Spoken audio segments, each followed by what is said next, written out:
அடிக்கிற வெயிலுக்கு வீட்டுக்குள்ளே சுத்தமாக இருக்கவே முடியல. ஃபேன் காற்று கூட அந்தளவுக்கு ரொம்ப ஹீட்டாக இறங்குது. நம்ம வீடு வேறு செகண்ட் ஃப்ளோரா, மொட்டை மாடிக்கு கீழ் வீடு நம்மளுது.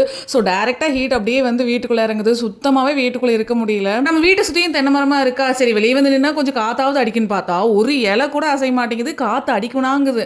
ஏப்ரல் மந்தே இந்த மாதிரி இருக்குன்னா மே மந்தெல்லாம் சொல்லவா வேணும். அதுவும் இந்த மத்தியான டைம்லலாம் வந்து சுத்தமாக சாப்பாடு எடுத்துக்கவே முடியல. ஏதாவது ஜூஸ் கம்மங்கள்னு சொல்லிட்டு நீர் ஆதாரமாக தான் எடுத்துக்க தோணுது.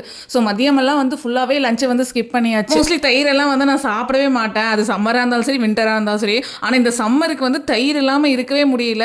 குழம்பு பொரியலெல்லாம் எதுவுமே வேண்டியதில்லை. ஒயிட் ரைஸில் வந்து தயிர் போட்டு பிணைஞ்சு சாப்பிட்டாலே அவ்வளோ சூப்பராக இருக்குது. ஏன்னா அந்தளவுக்கு ஹீட் அடிக்கிறதுனால நம்ம காரசாரமாக எதுவுமே சாப்பிட முடியல. லஞ்சு வேறு ஸ்கிப் பண்ணிடுறோமா, சரி நைட்டாவது கொஞ்சம் ஹெவியாக சாப்பிட்லான்னு சொல்லிட்டு வெண்டைக்காய் பொரியல் பண்ணிவிட்டு வாழைக்காலை வந்து ஃப்ரை பண்ணியிருந்தேன். அம்மா வேறு இன்றைக்கி தான் மாவாட்டி வைக்கிறாங்க. ஸோ நைட்டுக்கு வந்து ரைஸ் ஐட்டம் தான் ரெடி பண்ணியிருந்தேன். வெண்டைக்காய் பொரியல் வந்து ஆஸ் யூஷுவல் எப்பவும் போல தான் எண்ணெயில் வந்து கடுகு, கடலைப்பருப்பு, வெங்காயம், வரமிளகா, கருவேப்பிலை, தக்காளி இதெல்லாமே போட்டு நல்லா வணக்கிட்டு எண்ணெயில் வறுத்து வச்சிருக்கிற வெண்டைக்காயை ஆட் பண்ணி தேங்காய் ஆட் பண்ணி நல்லா வணக்கி எடுத்தோம்னா சூப்பரான வெண்டைக்காய் பொரியல் வந்து ரெடி ஆயிரும். வாழைக்காய் ஃப்ரையும் பார்த்தீங்கன்னா எப்பவுமே நான் யூஸ் பண்ணுற சிக்கன் 65 மசாலா ஆட் பண்ணி மேரினேட் பண்ணிட்டு எண்ணெயில் வந்து பூண்டு தட்டி போட்டுட்டு அதுவும் நல்லா ஃப்ரை ஆனதுக்கப்புறம் இந்த வாழைக்காயை போட்டு நல்லா ஃப்ரை பண்ணி எடுத்துக்கிட்டேன். அதையுமே அம்மா வந்து தட்டைப்பயிர் கடைஞ்சி வச்சிருந்தாங்க. அதுவுமே கொஞ்சம் இருந்தது, ரசமும் கொஞ்சம் இருந்தது. ஸோ சிம்பிளாக வந்து டின்னர் ரெடி பண்ணி சூப்பராக வந்து கம்ப்ளீட் பண்ணியாச்சு.